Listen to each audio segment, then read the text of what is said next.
Oke, saya udah 12-an ini aktif di bisnis perhiasan.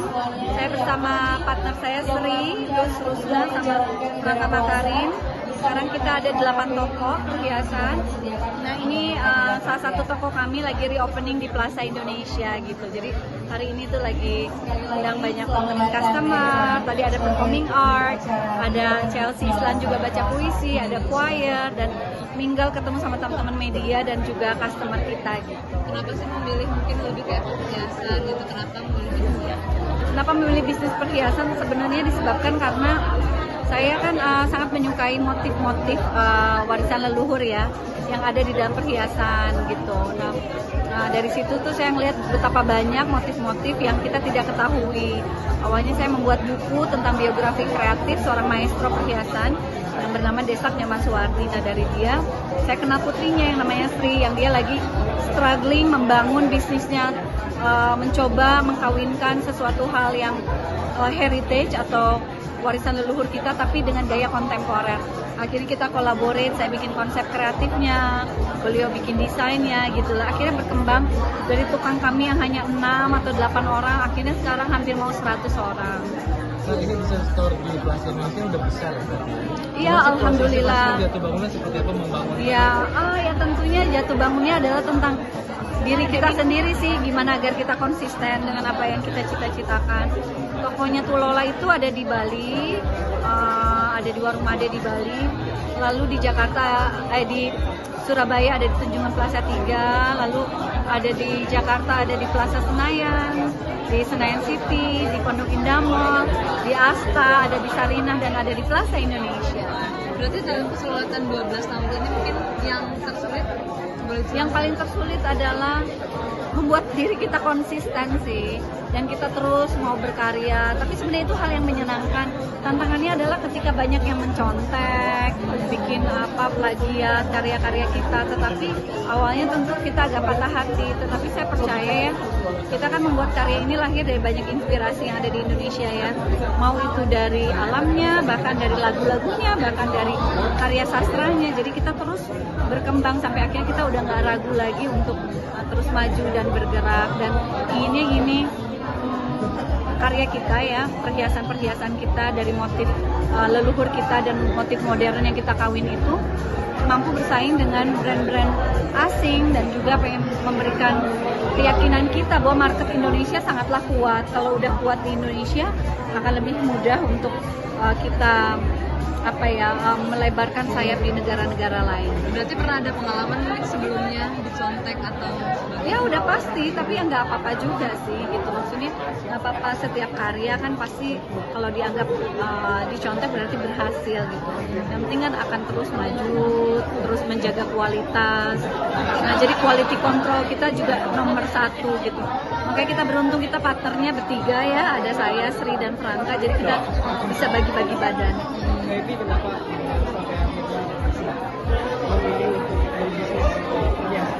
Nah itu sih awalnya karena kecintaan pada sastra seni ya. Awalnya kan karena saya menulis seorang maestro perhiasan yang merangkum tentang motif-motif perhiasannya gitu.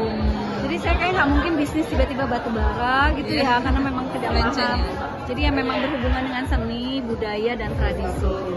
Berarti sudah memantapkan diri ini fokusnya di karirnya lebih kayak iya, kalau ini kan udah 12 tahun memang karirnya di bisnis ini, tetapi saya masih kok memproduseri pertunjukan-pertunjukan teater yang Aliwana dari buku sastra, main film sesekali, dan juga untuk memperdalam itu kan sekarang ada program Merdeka Belajar tuh dari pemerintah. Saya meniatkan diri ikut konversi, melanjutkan sekolah yang belum selesai, jadi kuliah lagi untuk menambah ilmu sehingga bisa kasih booster gitu dengan pekerjaan-pekerjaan yang saya lakukan. Di bagian apa Kak? Mungkin saya ngambil filsafat seni budaya di Unhi di Bali. Oh, oke. Berarti memang ini tujuannya tujuannya adalah ya untuk saya punya banyak ilmu pengetahuan baru untuk menambah hasanah wawasan saya ketika membuat karya lain, misalnya membuat perhiasan atau membuat seni pertunjukan gitu. Karena suka kangen juga nggak sih Kak, mungkin bermain kembali ke entertain, fokus lagi gitu. Gimana? Kayak bermain lagi di entertain tapi fokus. Oh iya, gitu. masih sih, kalau film masih bisa ya. Tapi kalau sinetron agak sulit, saya tidak dapat izin dari suami saya karena waktunya terkuras habis, karena biar gimana pun kan keluarga yang utama, anak-anak sama suami. Cuma kayak ini bagi waktu keluarga Iya. dan diri sendiri. Iya, ya struggling banget ya. Semua ibu-ibu kalau bekerja pasti paham banget. Walaupun kita mengatakan yang prioritas adalah suami dan anak-anak, tapi ada kalanya mereka harus berkorban juga gitu. Untungnya saya punya partner yang sangat kompak diajak bekerja sama untuk itu. Bagi-bagi waktunya ya. Untungnya suami saya juga bisnis sendiri, jadi ketika dia lagi ada tidak terlalu sibuk, dia bisa saya tinggal. Tapi kalau dia juga sibuk, saya nggak pergi. Itu aja. Berarti belajar bisnis juga dari Ada tidak terlalu sibuk, dia bisa saya tinggal. Tapi kalau dia juga sibuk, saya nggak pergi. Itu aja. berarti belajar bisnis juga dari suami nggak sih Kak? Belajar bisnis saya dari ibu saya. Ibu saya memang pedagang. Ini memang salah satu impian. Tapi juga ide-ide. Sebetulnya bisnis ini bukan salah satu impian saya cuma ngikutin aja takdirnya, jalurnya. Orang tadinya niatnya cuma buat nulis buku gitu. Satu itu, terus kedua, tapi memang dari dulu kalau saya baca diary saya kecil, cita-cita saya memang ingin jadi wanita karir Oke. dan presiden. Yang itu enggak, wanita karir aja. Oke. Wanita karir aja. Iya. Mungkin ada ini nggak sih Kak, kayak misalnya batasan waktu, pengennya ada target di umur segini, udah pengen kayak gimana gitu. Ya pengennya nanti mungkin 10 tahun ke depan ya nggak terlalu sibuk. Iya. Saya mungkin bisa menikmati banyak waktu, tapi nggak pernah tahu ya, hidup harus diisi terus gitu. Banyak hal yang tidak saya ketahui, jadi saya pengen terus belajar. Tapi gimana Kak, ini kan jadinya LDR dan juga dengan anak-anak Oh nggak nggak biasa. LDR, orang saya tinggal cuma semalam doang, Oh, paling 2 malam, semalam. 3 malam. Kan keluarga saya juga di Jakarta, jadi pulang pergi nggak jauh kok. Udah biasa ya Kak? Ya nggak lama juga ya, kadang kayak dari Bali ke Jakarta nggak lebih jauh dari Kemang ke Depok ya, jadi kalau macet ya sama. Capek nggak sih Kak, ibu rumah tangga juga, karir juga, sekarang sekolah juga?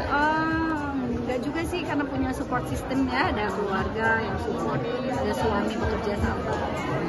Oke. Terima kasih Kak, sukses terus ya Kak.